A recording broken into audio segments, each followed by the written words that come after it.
Ajar aja nih wanita-wanita yang paling victim yang kita anggap korban-korban selanjutnya, bisa semua, bisa juga Mas Oya, bisa saya, Oya, bisa juga orang-orang tua kalian semua. Tidak perlu Ibu Novi yang melaporkan, gunakan tangan para donatur kan, dugaan penggelapan. Walaupun 100 perak jika disalahgunakan dari pengobatan menjadi kebutuhan lain, itu sudah bagian dari penggelapan. Ada sikap ingin berdamai tetapi melapor gitu loh. Kan lucu itu. 30 juta per bulan, uang tiket, uang makan, restoran, segala macam, dan menelpon sehari 1 kali. Itu kan kalau bukan satu tekanan, kekerasan dan pemerasan, itu nggak akan mungkin terjadi.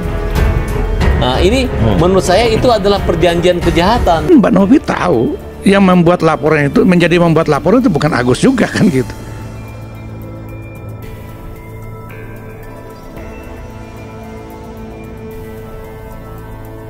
Berpikir yang mungkin Tuhan lagi menjatuhkan, meruntuhkan harkat martabatnya, ya mungkin ini adalah hikmah dan mungkin ada jalan baiknya untuk ke depan gitu. Tadi menurut saya usah, yang saya butuhkan ini kita hajar nih, LSM hajar nih, hajar aja nih wanita-wanita yang paling victim yang kita anggap korban-korban selanjutnya, bisa semua, bisa juga Mas Oya, bisa saya, Oya, bisa juga orang-orang tua kalian semua jadi korban hanya gara-gara wanita yang sudah mendapat kasih sayang, kasih uang dan kasih segalanya, yang sudah dikasih kasir, yang dikasih kasur segala macam, tapi malah ingin memenjarakan atau ingin menjatuhkan. Kan instruksi dari Novi sendiri sampai hari ini bahwa defend, bertahan tanpa harus menyerang balik.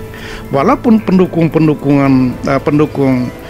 Mbak Novi di dalam ruang publik, netizen dan citizen itu mendorong supaya Novi melapor balik terhadap lawyer-lawyer sebelah yang melakukan pencemaran, bahkan semacam menuduh yang berdampak kepada harkat dan martabat seorang Novi sebagai aktivis sosial. Tetapi kalaupun itu dilakukan, Novi memberikan kebebasan mereka untuk menyampaikan apapun. Tidak peduli. Kalau menurut saya setiap orang punya hak untuk melaporkan terkait dengan adanya berita-berita seperti itu. Namun kembali ke mereka, kalaupun mereka mau melaporkan hal seperti itu, silakan saja. Tentunya dengan data yang akurat. Kalaupun tidak ada data yang akurat, ya kita tunggu saja kabar berikutnya nanti. Apakah dari pihak kita akan melaporkan balik, maka tunggu saja nanti. Hey, Novi, yayasan, kalau mereka salah laporin, jangan cuma mempermalukan, laporin, ditunggu laporannya, ya, jangan nakut-nakutin orang. Kemarin lu nakut-nakutin orang, lewat tuh 1,3 miliar di tangan lu sekarang.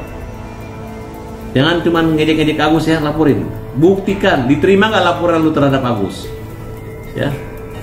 Mana pengacara lu yang katanya hebat-hebat itu, gua nggak lihat, nggak ada kehebatan di situ. Yang ada cuma kehebohan. Tidak perlu Ibu Novi yang melaporkan, gunakan tangan para donatur kan, dugaan penggelapan. Walaupun 100 perak jika disalahgunakan dari pengobatan menjadi kebutuhan lain, itu sudah bagian dari penggelapan.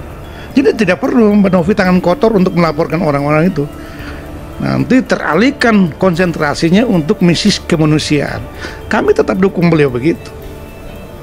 Fokus saja itu misi kemanusiaan supaya amalmu besar. Jadi ibaratnya ini ada lebih, sekarang lebih cenderung ke sanksi sosialnya kali yang terjadi sekarang. Ya, bukan sanksi sosial, ini juga jeruk makan jeruk gitu. Apa tuh jeruk makan jeruk? Ya artinya Mas Uya cerita ngadu ke Mas Uya kan tetap aja hanya klarifikasi kan. Iya. Kalau lapor polisi dulu, setelahnya ini harusnya begitu menurut saya. Apartemen segala macam mungkin beda cerita ya. Iya, langsung pertama langsung ditampar. Nah itu boleh. Ya nggak suka, aku nggak mau, tamat lapor polisi gitu kan. Bilang lagi bahwa itu tidak benar, berarti menurut kita berarti dia adalah pelapor yang tidak baik, sehingga kita cabut laporannya. Oh, artinya maksudnya ada dugaan motif khusus di balik laporan itu betul. gitu. Nanti saya akan cerita, saya ungkap semua kenapa bisa terjadi. Karena uang 30 juta per bulan, uang tiket, uang makan, restoran, segala macam, dan menelpon sehari 1 kali. Itu kan kalau bukan satu tekanan, kekerasan dan pemerasan, itu nggak akan mungkin terjadi. Nah ini menurut saya itu adalah perjanjian kejahatan. Artinya siapa yang menjadi korban di situ bukan wanita itu. Jadi saya juga bingung. Saya sempat berbincang-bincang dengan lawyernya. Kalau memang ada prinsipnya untuk berdamai, ada suatu semacam perbandingan terbalik gitu loh. Ada sikap ingin berdamai tetapi melapor gitu loh. Kan lucu itu.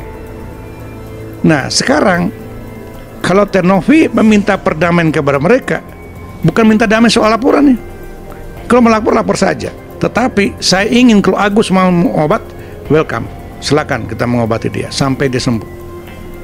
Kalau memang lapor, silakan aja. Karena mungkin Mbak Novi tahu yang membuat laporan itu, menjadi membuat laporan itu bukan Agus juga kan gitu. Ya begitu. Orang salah, tidak bijak dalam menghadapi satu masalah.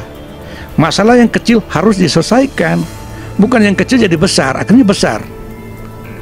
Ya sekarang tiba-tiba mereka bilang, Pak kami cabut, ya nanti malu hati sendiri kan gitu. Ya Novi siapin aja, hadapin aja.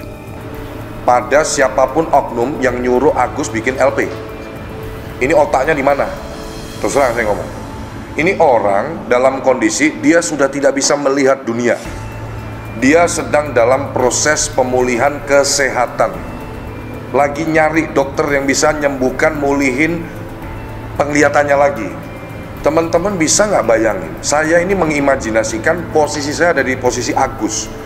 Hal paling vital dalam manusia ini adalah penglihatan. Saya mengutuk keras siapapun Anda yang menyuruh Agus bikin laporan polisi, karena saya sangat yakin ini bukan inisiatifnya Agus. Saya sangat yakin. YouTuber Pratiwi Novianti alias Novi disarankan melaporkan balik Agus Salim ke korban penyiraman air keras ke aparat kepolisian dengan pasal penggelapan uang. Uang itu dikumpulkan dengan motif dan pertimbangan untuk pengobatan si Agus. Totalnya berapa saya nggak ngerti, kata Haposan. Haposan menilai Agus salah jika uang donasi masyarakat tidak digunakan untuk berobat. Novi, laporin aja Agus daripada Anda dituntut para donatur itu. Laporin kepada polisi, saran Haposan. Haposan mengaku bingung kenapa bisa Agus yang melaporkan Novi, padahal Novi adalah sosok yang membantunya sejak awal. Novi bisa laporkan Agus itu penggelapan uang, laporin aja, gak usah takut, tegas Haposan. Menurut saya ini ukuran moralitas, sudah ditolong tapi malah ngelaporin, sambungnya. Polda Metro Jaya telah menerima laporan dari seorang warga bernama M. Agus Salim terkait dugaan pencemaran nama baik dan fitnah melalui media elektronik. Laporan yang dilayangkan Agus terregistrasi dengan nomor LPB 6330/10/2024 SPKT Polda Metro Jaya tertanggal 19 Oktober 2024 dengan penyertaan pasal 27 AUU 1 2024 tentang ITE dan atau pasal 310 dan pasal 311 KUHP jungto pasal 45 ayat 4 terkait pencemaran nama baik dan fitnah. Laporan dilayangkan terhadap terlapor yaitu Pratiwi Novianti yang menyangkut pengelolaan dana donasi sebesar 1,4 miliar yang dikumpulkan untuk korban penyiraman air keras. Saudara MAS melaporkan dugaan pencemaran nama baik serta ancaman melalui media elektronik yang dilakukan oleh PN. Laporan ini kami terima pada tanggal 19 Oktober 2024 dan akan segera kami tindak lanjuti, ujar Kabid Humas Polda Metro Jaya Kombes Ade Ari Syam Indradi. Pengacara Agus Salim menuduh YouTuber Pratiwi Novianti pengguna narkoba. Bukannya marah atau melapor ke polisi atau tudar itu, Novi justru melakukan cara berbeda. Aktivis sosial itu membuktikan dirinya bukan pemakai narkoba. Pratiwi Novianti mendatangi Balai Kesehatan dan melakukan tes urin Jumat 25 bulan 10 2024. Hari ini 25 Oktober 2024 saya melakukan tes urin di Balai Kesehatan, ucap Pratiwi Novianti dikutip dari tribunjakarta.com. Akan langsung saya serahkan, katanya. Tak cuma itu, Pratiwi Novianti juga mendatangi Balai Kesehatan Penerbangan untuk mengambil berkas hasil tes kesehatannya saat menjadi pramugari maskapai Sriwijaya Air. Pratiwi Novianti mengaku menjadi pramugari selama 8 tahun dan tak pernah sekalipun memakai narkoba. Hari ini aku habis dari Balai Kesehatan Penerbangan untuk mengambil story medical check up. Aku mulai dari tahun 2012 hingga 2020, ucap Pratiwi Novianti. Terakhir saya medical check up itu di bulan Maret dan saya resign di bulan November 2020.